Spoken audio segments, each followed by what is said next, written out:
Bendiciones, amados hermanos. Que Dios sea con cada uno de ustedes, queridos amigos, familia y todos aquellos que tengan la oportunidad de estar viendo este mensaje. La honra, la gloria y la alabanza sean para Dios, nuestro Padre Celestial, para su amado Hijo Cristo Jesús y para su Santo Espíritu. El día de hoy seguiremos hablando de aquel personaje que impresionante. Muchas veces hemos visto, tal vez en algún cuento, tal vez en alguna historia, en una película, algo acerca de este juez que se llamó Sansón. Vamos a hablar un poquito más acerca de lo que pasó con él. Y el mensaje en esta ocasión lo hemos titulado Dios tiene un plan para usted. Ese plan se tiene que llevar a cabo. Es un plan que Dios ha diseñado para cada uno de nosotros, sus hijos. Y dice la escritura de la siguiente manera, según lo que hemos podido leer allá en el libro de los jueces, en el capítulo 13, versículos del 1 en adelante, dice que los hijos de Israel volvieron a hacer lo malo ante los ojos de Jehová, y Jehová los entregó en mano de los filisteos. No quiere decir que Dios los está castigando, simplemente quiere decir que Dios tuvo que dar un paso hacia atrás, alejarse. El pueblo, sus hijos se empeñaron por hacer las cosas de una manera diferente. Por lo tanto, al decir Jehová los entregó en mano de los filisteos, quiere decir que pues ellos estuvieron abusando, estuvieron robando, estuvieron maltratando al pueblo de Dios por 40 años. El número 40 está relacionado con la prueba. Número de prueba, 40. Y dice que había un hombre de Sora, de la tribu de Dan, el cual se llamaba Manoa, y su mujer era estéril. Nunca había tenido hijos. La situación del pueblo de Dios, pues fue que fueron dominados. Entonces el Señor levantó este nuevo juez que se llamó Sansón. Sansón los liberó de aquellos 40 años de opresión. Dios permitió esa opresión porque ellos habían caído otra vez en lo mismo, en la idolatría, en los excesos. En este caso, pues Dios se hizo atrás y aquellos, los filisteos, pues hicieron de las suyas y castigaron al pueblo. El área de Filistea que dominaron ellos, según lo que podemos ver en esta ilustración, aquí se encuentra ubicada su capital, pero estuvieron dominando gran parte de la costa del Mediterráneo. Tuvieron ellos el control, llegaron por aquella región, se establecieron como unos 1200 años antes de Cristo. Los filisteos pues fueron un pueblo agresivo, fiero, la fuerza enemiga más importante de la tierra en aquel tiempo, constantemente atacando, constantemente haciendo de las suyas al pueblo de Dios, siendo crueles. Claro que tenían la ventaja sobre el pueblo de Israel en cuestión de números, en cuestión de pericia, de táctica, incluso hasta de tecnología, la tecnología de aquel tiempo, por supuesto. Conocían el secreto de la fabricación de armas de hierro, pero nada de eso importaba cuando Dios peleaba por Israel. Los israelitas aceptaron su presencia hasta el tiempo de Samuel, porque todavía después de Sansón siguieron estando por ahí. Dice la escritura ya en Samuel, primer libro de Samuel, capítulo 7, versículos 10 al 13, dice así: y aconteció que mientras Samuel sacrificaba el holocausto, los filisteos llegaron para pelear con los hijos de Israel. Mas Jehová tronó en aquel día con gran estruendo sobre los filisteos y los atemorizó, y fueron vencidos delante de Israel.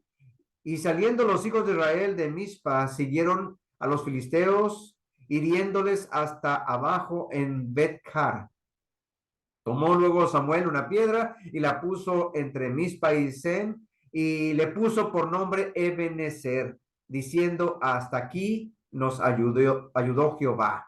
Así fueron sometidos los filisteos y no volvieron más a entrar en el territorio de Israel. Y la mano de Jehová estuvo contra los filisteos todos los días de Samuel.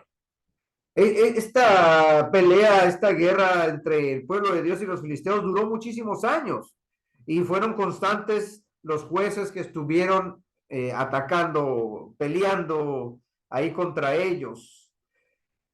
Dice la escritura, volviendo a donde estábamos, que este varón de Dios, Manoa, él era de, pues, un lugarcito, una ciudad que se llamaba Sora, allá en las llanuras de Judá, este lugar asignado a la tribu de Dan. De ahí era Manoa, pero su mujer era estéril, nunca había tenido hijos. Mas, sin embargo, eso estaba a punto de cambiar porque se le apareció un ángel de Dios a la esposa de Manoa. A esta mujer apareció, dice, el ángel de Jehová y le dijo, he aquí que tú eres estéril y nunca has tenido hijos, pero concebirás y darás a luz un hijo. Ahora pues, no bebas vino, ni sidra, ni comas cosa inmunda, pues he aquí que concebirás y darás a luz un hijo, y navaja no pasará sobre su cabeza, porque el niño será nazareo a Dios desde su nacimiento, y él comenzará a salvar a Israel de mano de los filisteos. Interesante, comenzará a salvar. Entonces, aparte pues, de libertador, un salvador. Recordemos que esta palabra nazareo, no nazareno, no, nazareo, tiene un significado interesante. Un nazareo era un devoto, una persona consagrada a Dios, que hacía voto de completa dedicación a Dios. Pero no era nada más un solo voto, había varios requisitos, entre los cuales incluía abstenerse de ingerir vino o cualquier bebida embriagante. También el no acercarse a un cadáver y mucho menos tocar un cadáver, porque pues eso lo iba a contaminar. Pero lo más importante en este caso para Sansón era no cortarse el cabello. Hubo otros nazareos, pero el único que tenía esas fuerzas sobrenatural era Sansón. Y estaba el secreto precisamente ahí en ese cabello que él tenía. No te lo vayas a cortar, pero bueno. Entre otras cosas, todavía hay otros requisitos para los nazareos. Entonces, en el versículo 6 dice que la mujer vino y se lo contó a su marido porque el ángel se lo dijo nada más a ella. Y le cuenta lo que le pasó. Un varón de Dios vino a mí cuyo aspecto era como aspecto de un ángel de Dios, temible en gran manera, y no le pregunté de dónde ni quién era, ni tampoco él me dijo su nombre. Y me dijo, he aquí que tú concebirás y darás a luz un hijo, por tanto, ahora no bebas vino, ni sidra, ni comas cosa inmunda, porque este niño será nazareo a Dios desde su nacimiento hasta el día de su muerte. Le dice, ella le cuenta a Manoa todo esto. Después ya Manoa se pone a orar pidiéndole a Dios que regrese a aquel ángel para que les siga diciendo, les siga enseñando qué vamos a hacer, cómo lo vamos a tratar, cómo lo vamos a criar. Más adelante dice en la escritura en el versículo 24, y la mujer dio a luz un hijo y le puso por nombre Sansón, y el niño creció y Jehová lo bendijo. Sansón, que significa sol. Esto es en relación a cómo nació, cuándo nació, por qué nació. El Espíritu de Dios comenzó a manifestarse en él. El Señor comenzó a llenar a Sansón de su poder para liberar a su pueblo de esta opresión, de estos filisteos. Mas, sin embargo, Sansón no fue un libertador que guió a Israel contra los filisteos, como en el caso de otros jueces que se organizaban y pedían ahí a los varones, ¿quién me va a seguir? Organizaban, los preparaban, los capacitaban para a crear un ejército. No, no, no. Sansón no los guió a los israelitas contra los filisteos, sino que él era como un luchador solitario, cuyas heroicas hazañas detuvieron, claro, las invasiones de los filisteos y consecuentemente, pues todo esto ayudó a su pueblo. De una manera increíble, a veces Sansón ni siquiera necesitaba espadas para enfrentarlos, ni lanza, ni escudo. Lo vamos a estar analizando en los próximos mensajes. En una ocasión hasta con un solo hueso, una quijada, dice la escritura, de un asno, con eso le bastó para acabar a todo un ejército. Entonces, vemos cómo este personaje, este juez, Sansón, él luchó de una manera impresionante, mas sin embargo es Dios el que completa toda esta obra, porque Dios estaba con él. El esfuerzo de libertar al pueblo continuó durante el tiempo incluso de Samuel, que fue el último de los jueces, pero fue hasta los días del rey David que la oposición, la opresión, la presencia, esta rivalidad que existía ahí contra los filisteos quedó completamente aplastada. Y David pues empezó desde pequeño. Cuando nosotros hemos leído la escritura acerca de David y Goliat, y aquel hombre, pues Goliat era un filisteo, un hombre de guerra, un soldado capacitado, un hombre imponente, parecía un gigante. Dice la escritura que era bien alto, de seguro, pues muy fuerte en comparación con este jovencito que era David. La escritura no dice que lo mató con una piedra, lo derribó con una piedra, mas sin embargo fue con la propia espada del mismo Goliat que le cortó las cabezas. Pues los filisteos fueron perdiendo y perdiendo lugar hasta que ya David creció y ya menos pudieron enfrentar a David. Fueron años donde este pueblo de los filisteos estuvieron constantemente aprovechándose. Pero pues todo esto tiene que ver con la propia culpa del pueblo de Dios. Los israelitas volvieron a buscar a Dios por el sufrimiento que padecieron, la opresión y la muerte de los, pues obviamente les había afectado a todos ellos. Llegaron los filisteos, atacaban, mataban, destruían, robaban, se llevaban. Pero Dios no causó este sufrimiento, sino que el sufrimiento fue el resultado de que el pueblo no hiciera caso a Dios como su rey, como su gobernante. El pueblo se alejó, el pueblo fue perdiendo poco a poco y los filisteos fueron recuperando lugar, apoderándose de todo lo que querían, porque el mismo pueblo de Dios se había alejado de Dios. Ellos mismos le dieron la espalda a Dios y Dios simplemente dio un paso atrás. Dios dijo, no me quieren a mí, bueno, entonces yo me alejo de ustedes y ya la protección ya no la tenían. Pero no es que Dios haya mandado a los filisteos, no es que Dios quiera de esa manera castigarlos, es que ellos, como mucha gente, se fueron quitando esa protección, se fueron alejando y aquellos, al ver que ya no estaban protegidos, al ver que ya no estaban favorecidos, fueron presa fácil del pueblo hebreo. Ellos empezaron a confiar en otros dioses, en supersticiones. El pueblo se alejó del Señor y por eso le fue como le fue. ¿Qué se necesita para que una persona confíe en Dios?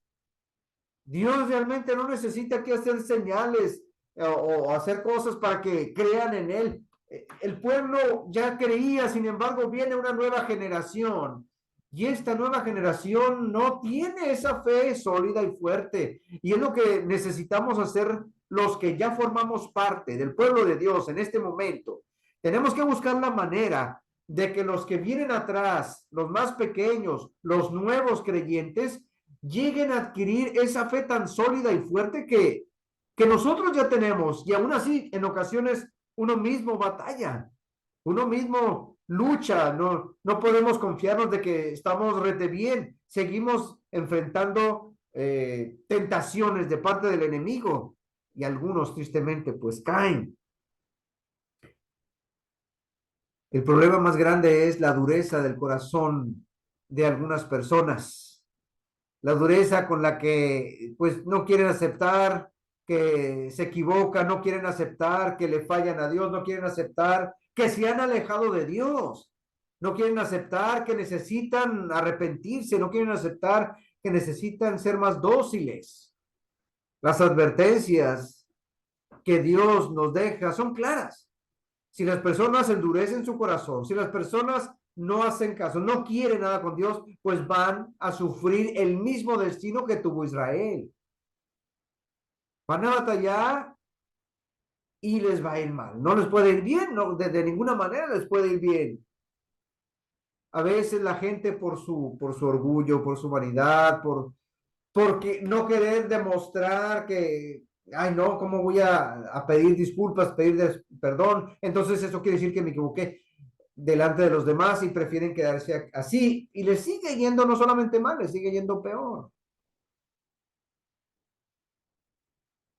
Todos estamos expuestos, todos en algún momento fallamos, nos equivocamos, pero también todos tenemos la oportunidad de remediar aquello. Cada persona tiene en sus manos la oportunidad de arreglar aquello.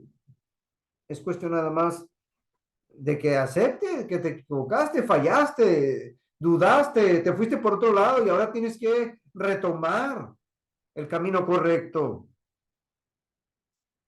El trabajo que tuvo Sansón al someter a los filisteos fue solamente el comienzo. Y no por eso no fue importante, claro que fue importante. Dios le encargó esa tarea. Dios sigue teniendo un plan para sus hijos. Sus hijos en ese momento ya no querían antes de Sansón. No, estamos bien así, no estamos felices así. Y por eso Dios, bueno, entonces yo me hago a un lado y después ellos ya no pudieron resolver nada. Lo mismo pasa ahora. Dios tiene un plan para usted y para cada uno de sus hijos, para su familia. Claro que tiene un plan. Nosotros debemos de ser fieles, necesitamos seguir al Señor, necesitamos entender que Dios quiere que empecemos algo, aunque no veamos los resultados inmediatos de aquello que estamos emprendiendo, aunque no veamos de momento un cambio muy grande, porque Dios quizás a usted le va a encomendar algo, le va a pedir que inicie algo, lo van a poner en un lugar para que empiece con algo importante, pero otros más lo pueden terminar. Usted va a hacer o va a poner, como decimos en ocasiones, su granito de arena, pero alguien más va a terminar esa obra. Después de Sansón siguió Samuel y finalmente después llegó David, quien acabó con aquel grupo opresor. Nosotros debemos ver este ejemplo y hacer lo que nos corresponde. En ocasiones queremos que las cosas sucedan y que sucedan pronto y que sucedan en el tiempo que nosotros queremos, pero a veces se tarda un poco más. Usted haga su obra, usted haga lo que tiene que hacer. Por ejemplo, en el caso de compartirle a otra persona acerca del evangelio, acerca de aquí, de las reuniones, acercarlo a Dios, acercarla a Dios. Usted traiga a esa persona, usted invite a esa persona. Aquí nos encargamos otros de hablarle más. Tal vez hay personas que tienen preguntas o tienen muchas dudas. Nosotros podemos ayudarle con eso. Tal vez usted no pueda, tal vez usted le sea muy difícil, pero habemos otros que estamos ya más preparados, más capacitados. Unos van a hacer una labor, otros van a hacer otra. Y Dios va a permitir que todo aquello florezca. El crecimiento, dice la Escritura, lo da Dios. Pero no se desanime, no se desespere. Usted haga su parte para que ese plan de Dios se lleve a cabo. Y así como Dios utilizó a unos hombres y unas mujeres, también le va a utilizar a usted porque usted está dentro de ese plan maravilloso que Dios tiene. Gracias, que Dios le bendiga. Y aquí estamos para compartir, para ayudarnos, para apoyarnos con la bendición de Dios. Nos veremos pronto entonces.